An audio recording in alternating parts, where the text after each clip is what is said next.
유시화 시인의 새는 날아가면서 뒤돌아보지 않는다라는 그런 산문집이 있습니다. 그 책 가운데 그대에게 가는 먼 길이라는 그런 글이 제목의 이야기가 있는데요. 십수년 전 겨울 시인이 미국 뉴욕에 머물고 있을 때였습니다. 평소에 동경했던 그 미국의 유명한 자연주의 사상가인 헨리 데이비스 소로가 살았던 월든 호수가 멀지 않은 곳에 있다는 것을 알고 이분이 그곳에 방문하고자 했습니다. 이 소로라는 분은 하버드 대학을 졸업한 뒤 모두 성공을 향해 달려가고 그렇게 물질 문명으로 달려가는데 그런 것을 거부하고 이 월든 호수라는 곳으로 들어가서 통나무집을 짓고 또 자연 속에서 숲속 생활을 실천하였고 또 그때의 경험으로 미국 문학의 고전으로 평가받는 월든이라는 책을 썼습니다. 시인이 이분이 사셨던 그 월든 호수를 방문하고자 했던 것이죠. 아침 일찍 기차를 타고 보스턴으로 가서 그곳이 있는 콩코드시로 가는 버스를 탔습니다. 그런데 30분이면 도착하는 거리였는데 아무리 가도 콩코드시가 나오질 않는 것입니다. 무려 3시간이 지났는데 그렇게 3시간이 지났을 때 드디어 커다란 콩코드시 표지판이 보였고 버스가 거기 종점에 도착했습니다. 하지만 그곳에는 시인이 보고자 했던 월든 호수는 없었고 눈 쌓인 설원뿐이었습니다. 알아보니까 시인은 보스턴 근처에 있는 콩코드시로 가야 되는데 훨씬 멀리 떨어진 북쪽의 뉴햄프셔주라는 곳의 콩코드시로 잘못 온 것이었습니다. 그는 다시 버스를 타고 3시간이 걸려 보스턴으로 돌아왔는데 이미 해가 뉘엿뉘엿 저물고 있었고 그래서 곧바로 택시를 잡아 타고 호수로 가게 됩니다. 정말 우여곡절 끝에 도착한 그는 더 어두워지기 전에 호수 주변을 걷기 시작했습니다. 겨울인데다 해질녘이 다 되었기에 사람이 전혀 보이지 않았습니다. 그렇게 산책로를 홀로 걷고 있던 중 시인은 한 노인과 마주치게 됩니다. 인사를 교환하고 난 뒤 자연스럽게 그 아무도 없는 호수의 노인과 함께 산책을 하게 되었습니다. 알고 보니까 그 노인은 소로의 책을 읽고 감동을 받아서 40년 전에 이 월든 호수로 와서 그 소로처럼 자연주의 사상을 실천하며 살고 있는 그런 분이었습니다. 시인은 그 노인과 함께 호수를 돌면서 많은 이야기를 나누게 되었고 노인의 집에 초대를 받아 저녁을 대접받고 밤늦게까지 그 노인과 대화를 나누었습니다. 다음 날에도 시인은 그 노인의 안내를 받아서 그 소로의 무덤과 또 유명한 미국 작가 나다나엘 호손의 묘지 등을 방문했습니다. 그리고 계속 며칠 동안 그 노인의 집에 머물면서 함께 호수를 산책하고 여러 가지 이야기를 나누며 서로를 아주 깊이 이해하는 친구가 되었습니다. 시인은 그날 그 노인과의 만남을 기억하며 이렇게 감회를 적었습니다. 만약 그날 엉뚱한 콩코드시로 가는 실수를 저지르지 않고 곧바로 월든 호수에 갔다면 나는 그와 마주치지 못했을 것이다. 내 마음에 남아있는 한 아름다운 영혼을 만나는 행운을 얻지 못했을 것이다. 겉으로 보면 그날 나는 먼 길을 빙 돌아서 월든 호수로 갔지만 실제로는 그것이 그와의 만남을 향해 가는 지름길이었다. 우리는 그렇게 많은 길을 돌아 기적처럼 어떤 목적지 혹은 어떤 사람에게 도착한다. 때로는 우회로가 지름길이다. 삶이 우리를 우회로로 데려가고 그 우회로가 뜻밖의 선물과 예상하지 못한 만남을 안겨준다. 신은 우리에게 길을 보여주기 위해 때로는 길을 잃게 한다. 여러분, 이 이야기가 어떻습니까?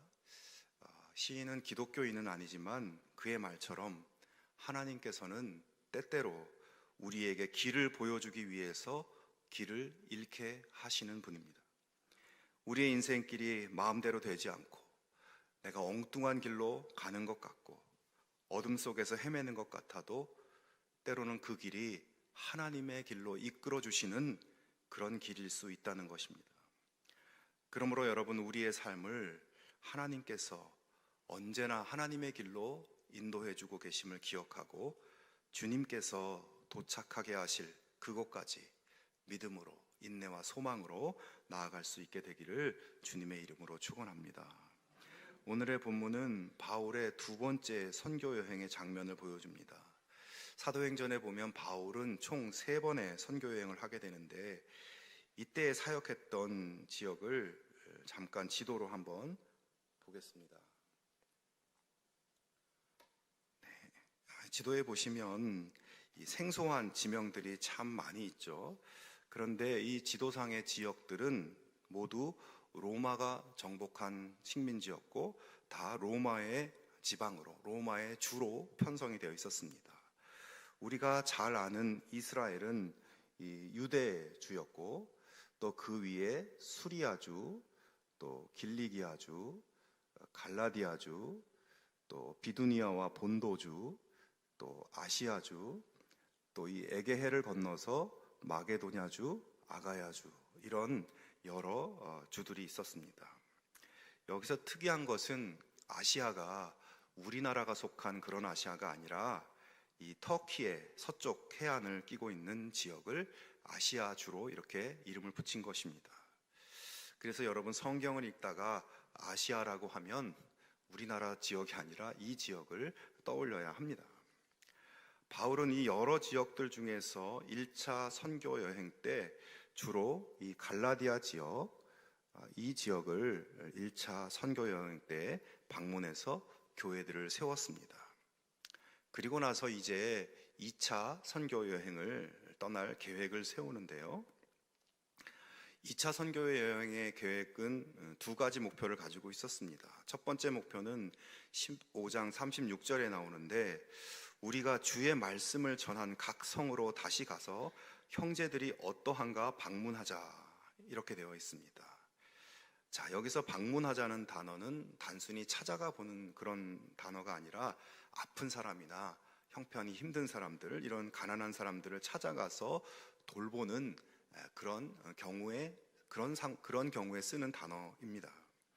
자, 그러니까 2차 선교여행의 목적은 1차 때 세운 교회들에 다시 가서 거기에 가서 말씀을 더 깊이 가르치고 또 신앙적인 필요를 공급하고, 그래서 교회가 더 굳건하게 성장할 수 있도록 돕고자 하는 것, 일종의 대신방 같은 것이죠. 바울의 이 사역은 매우 큰 성공을 거두었습니다. 16장 5절에 보면 그의 사역으로 인해 여러 교회가 믿음이 더 굳건해지고 수가 늘어나게 되었다라고 이렇게 16장 5절에 기록되어 있어요. 아주 뿌듯하고 감사한 열매를 거두게 된 것이죠. 자, 그렇게 1차 때 세운 교회를 방문한 다음에 바울이 세운 두 번째 목표는 새로운 지역을 개척하는 것이었습니다. 오늘 우리가 읽은 부분은 바로 이 두 번째 목표가 시작되는 부분인데요. 6절에 의하면 바울이 나아가고자 했던 새로운 지역은 바로 아시아주였다는 것을 보여줍니다. 지도를 다시 보시면 바울은 1차 선교 여행 때 이 갈라디아 지역을 선교했습니다. 그리고 이제 2차에는 이 서쪽에 아시아 지역으로 가려고 했었던 것입니다. 이 터키의 동남부에서 터키의 서쪽 지역으로 가려고 했던 것이죠. 자, 바울의 이런 선택을 하게 된 데는 중요한 이유가 있었습니다. 지난주에 말씀드린 것처럼 로마는 제국을 확장하기 위해서 전 영토를 연결하는 대로를 많이 건설했습니다. 지금도 유럽에 가면 로마 시대 때 만들어진 그 돌로 된 도로들이 아직도 남아 있다고 하는데요. 그 길들 가운데 바울이 있는 갈라디아주에서 서쪽 아시아주까지 가는 그 길은 아주 잘 닦여진 대로가 있었다고 해요. 바울은 이 대로를 이용해서 이동 시간도 줄이고 또 사역의 효율을 높이기 위해서 그렇게 했던 것입니다. 그리고 또 한 가지 이유는 그런 큰 길 주변에는 대도시가 많아서 기본적으로 인구가 많고 또 일자리가 많으니까 다른 외부 지역에서도 유입되는 이주민들도 많았습니다. 다양한 사람들이 살고 있었어요. 그리고 그렇게 다양한 사람들이 모여서 사는 대도시는 바울과 같은 여행자들에 대해서 배타성이 비교적 적었고 새로운 사상에 개방적이었기 때문에 이 바울이 전하는 복음에 대해서도 열린 태도를 가지고 있었습니다. 그야말로 전도할 물고기도 많고 던져주는 복음도 잘 받아먹는 황금어장 같은 곳이죠. 자, 그런데 오늘 본문 6절에 뭐라고 되어 있습니까? 성령이 바로 그 아시아에서 말씀을 전하지 못하게 하셨다라고 되어 있습니다. 자, 구체적으로 무슨 일이 일어나는지는 알 수가 없습니다. 성령으로부터 거기 가지 말라는 음성이나 환상을 본 것인지, 아니면 이 선교팀 안에 무슨 문제가 생긴 것인지, 아니면 아시아에서 어떤 심각한 사건이 벌어져서 전국이 불안해서 못 가게 된 것인지 다양한 추측들을 해볼 수 있지만 오늘 말씀은 간단하게 성령께서 막으셨다고 되어 있습니다. 바울은 이때 참으로 난감했을 것입니다. 자, 결국 바울은 어떻게 하나요? 6절 하반절에 보면 그들이 부르기아와 갈라디아 땅으로 다녀가라고 되어 있습니다. 다시 지도를 보시면 이쪽 1차 때 지역에서 2차 때 지역, 2차를 계획한 아시아로 가려고 했지만 이 길이 막혀서 바로 부르기아와 갈라디아 지방으로, 그러니까 이 위쪽으로 올라가게 되었다는 것입니다. 자, 여러분, 그런데 여기서 이 부르기아와 갈라디아 땅으로 다녀갔다고 아주 간단하게 쓰여져 있지만 그 이면에는 많은 의미들이 들어 있습니다. 먼저 부르기아와 갈라디아 땅이라고 할 때 이 땅이라는 단어는 코라라는 헬라어 단어인데, 이 코라라는 단어는 도시와 대조되는 시골 지역을 가리키는 용어입니다. 자, 이 당시에 시골 지역을 여행하는 것은 상당히 위험한 일이었어요. 특히 그런 지역에는 숙박시설이 없었기 때문에 들판에서 여행객들이 잠을 자야 했고, 그러다 보면 맹수들에게 공격을 당하거나 강도를 만나는 일이 자주 있었다고 합니다. 그리고 그런 시골 지역은 도로 사정이 매우 좋지 않았습니다. 이 지역에 도로가 놓이기 시작한 것이 기록에 의하면 주후 80년경에 이 지역에도 도로가 놓이게 되었다고 해요. 바울의 2차 전도 여행을 시작한 때가 주후 49년경이니까 그때부터 한 30년 후나 그쪽에 도로가 생기는 것이죠. 자, 그러니까 그동안 대도시를 연결하는 대로를 중심으로 이동하던 바울이 이제 목표를 잃은 채 꾸불꾸불한 산길에 이정표도 없는 시골길을 헤매고 다니게 되었다는 것입니다. 이때 바울이 이동한 거리는 대략 500km 정도로 보이는데, 이렇게 엉뚱한 곳을 헤매 다닌 길도 많았었기에 500km가 훨씬 넘는 길을 다녔을 겁니다. 자, 그런 상황이다 보니 어떤 일이 벌어질까요? 갈라디아 4장에 보면 바울이 이때 그 시골길을 헤매 다니다가 병을 얻었다고 하는 것을 고백합니다. 짐승이나 강도에게 다쳤을 수도 있고 풍토병에 걸렸을 수도 있겠죠. 그런 병이 안 걸리는 것이 더 이상한 상황이었습니다. 자, 이렇게 엄청난 고생을 하면서 부르기아와 갈라디아 시골을 헤매고 난 바울 일행이 도착한 곳은 무시아라는 지역의 근처였습니다. 다시 지도를 보면 이 아래 지역에서 이 부르기아와 갈라디아 이 지역을 헤매고 다니다가 이 정도까지 온 것이죠. 네, 한 이 정도까지 온 것입니다. 자, 여기에서 이제 바울은 어디로 갈까 고민하다가 바로 이 비두니아와 본도, 이 비두니아 지역으로 올라가려고 했어요. 이 비두니아 지역도 흑해 연안 지역이었기 때문에 사람들이 많이 거주했고 또 유대인들도 많이 살고 있었습니다. 자, 그러나 여러분 어떻게 되었을까요? 7절을 보면 바울이 이 비두니아로 가고자 굉장히 애를 썼지만 그것도 허락되지 않았다고 되어 있습니다. 자, 여러분, 여기까지 설명드린 내용이 6절과 7절의 내용이에요. 이 짧은 말씀 속에 사실은 한 선교사의 눈물과 방황과 고통과 좌절이 엄청나게 녹아 있는 것입니다. 자, 그렇게 북쪽 비두니아주로 가는 길이 허락되지 않자 바울은 할 수 없이 무시아 쪽으로 방향을 돌립니다.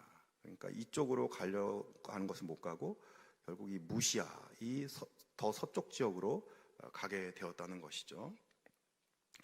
자, 그러니까 이 터키의 남동쪽에서 시작해서 대각선으로 끝인 북서쪽 무시아까지 올라가게 되었다는 거예요.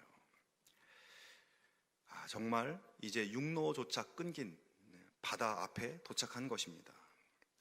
마음속에는 도대체 이게 어디로 가라는 것인가? 서쪽 아시아주로 가는 것도 막으시고 북쪽 비두니아주도 막으시고 돌아서 더 갈 데도 없는 바닷가까지 서게 하시니 이제 어떻게 해야 하는가? 굉장히 암담한 마음이었을 겁니다. 자, 이 무시아 지역에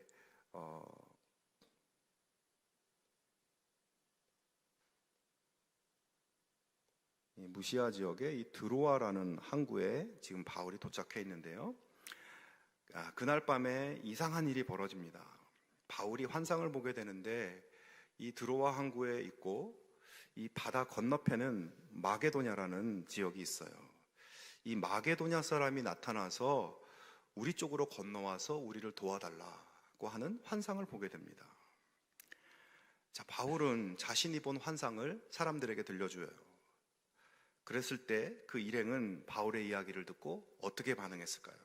10절에 보면 이는 하나님이 저 사람들에게 복음을 전하라고 우리를 부르신 줄로 인정함이로라.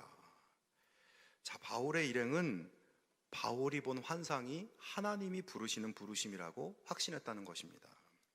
자, 그런데 여러분, 여기서 하나님께서 우리를 부르셨다고 하는 이 동사는 헬라어 문법으로 완료형 시제가 쓰여졌는데 그 의미는 하나님께서 지금 현재 우리를 부르셨다는 의미가 아니라 과거부터 지금까지 계속해서 우리를 불러오고 계셨다라고 하는 그런 뜻을 가지고 있는 단어입니다. 즉, 지금 마게도냐 사람의 환상을 보여주면서 그 환상으로 우리를 부르신 것뿐만 아니라 지금까지 있었던 우리의 그 모든 그 일들이 다 하나님의 부르심의 과정이었다라고 이 사람들이 이야기를 했다는 것이죠.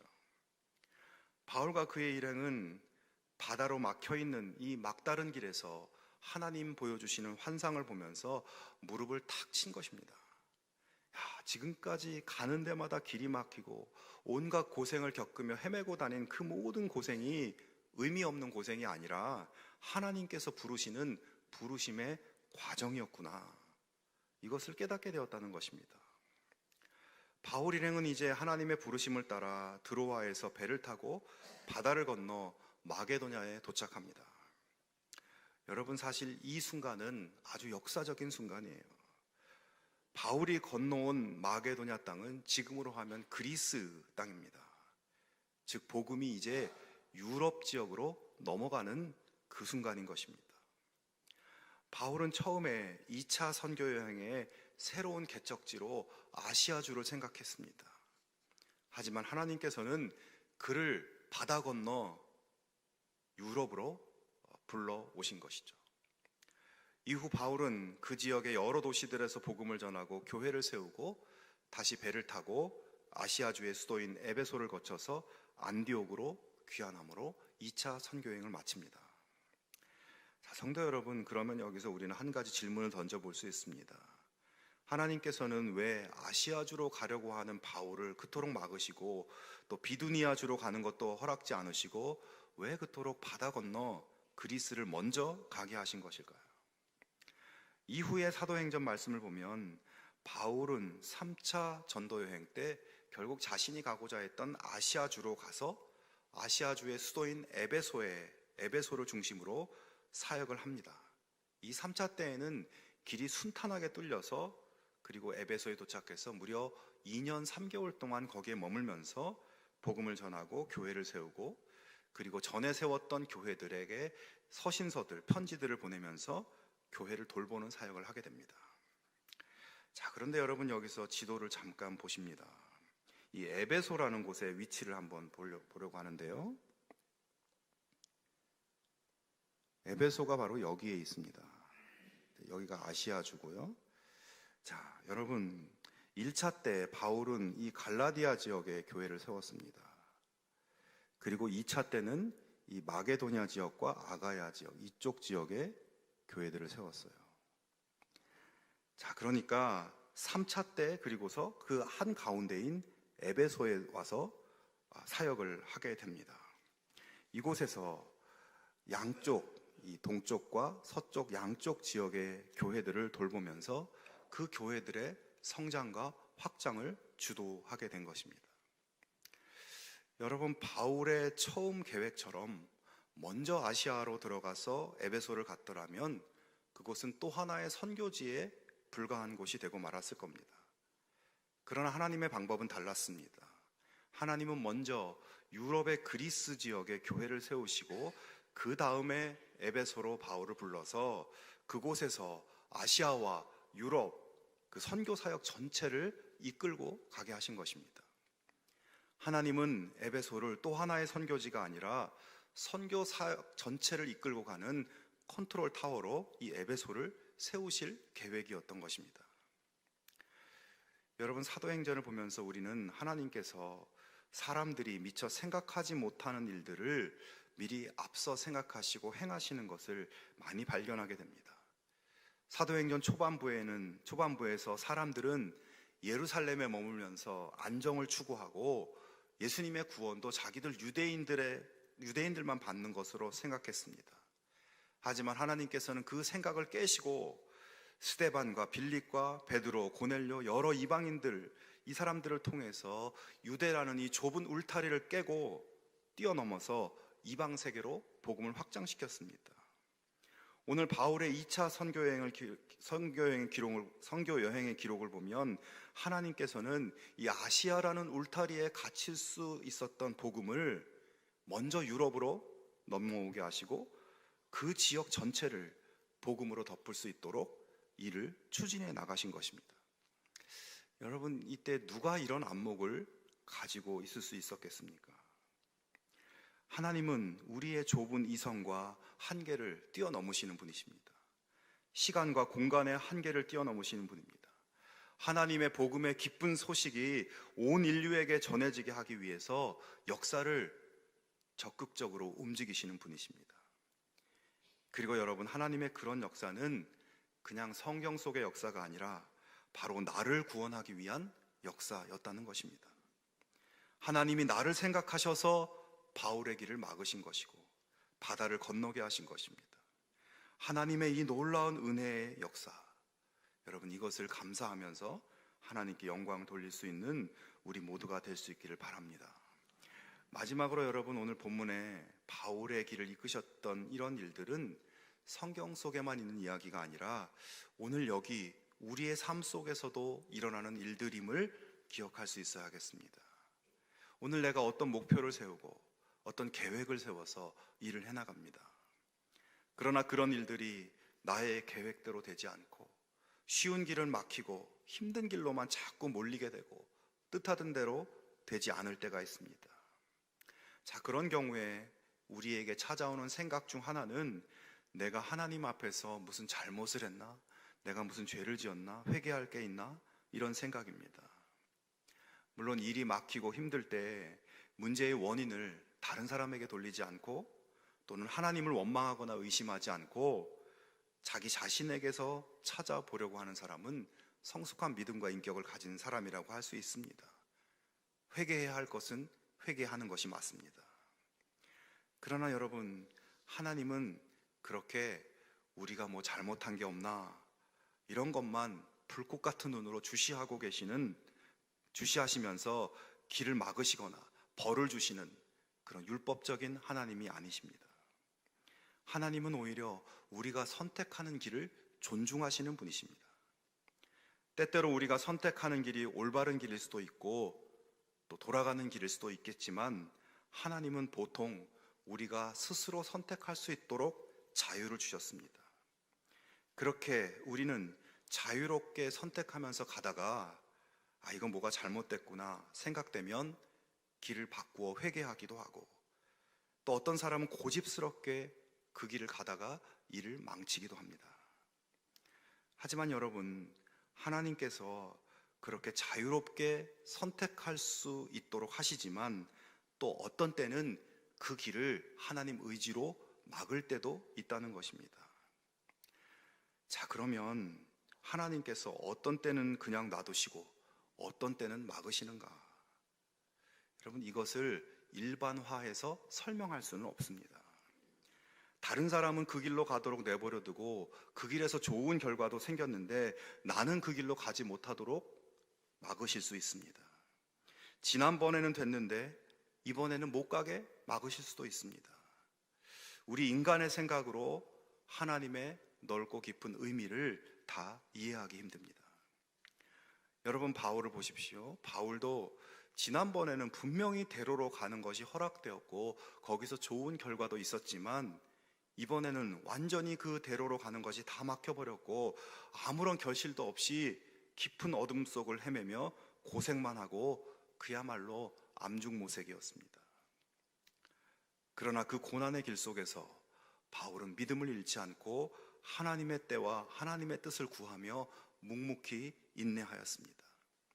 어렵게 돌고 돌았지만 결국 그는 드디어 하나님의 때에 하나님이 가르쳐 주시는 땅으로 가게 된 것입니다.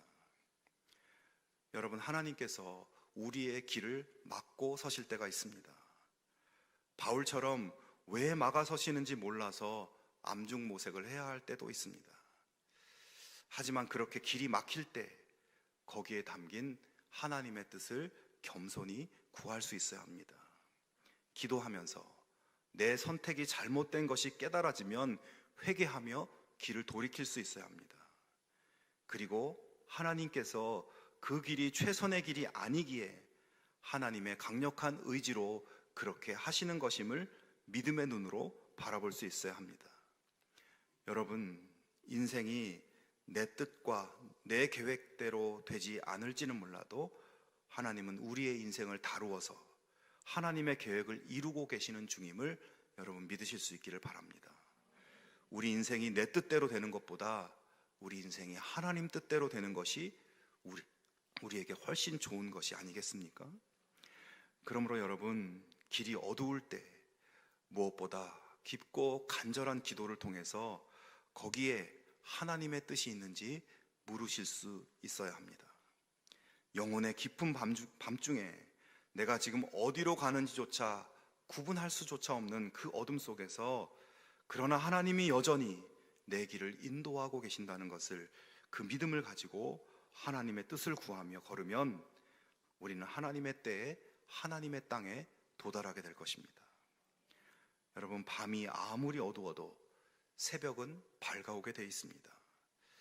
아무리 돌고 헤매도 우리는 하나님의 구원의 나라에 이르게 될 것입니다. 지금 나의 길이 어둡고 위험하고 두려운 길이라고 할지라도 하나님이 나와 함께 계시는 것을 믿고 하나님의 때에 정말 꿈처럼 열어주시는 그 소망을 향해 나아갈 수 있는 우리 모두가 되기를 주님의 이름으로 축원합니다.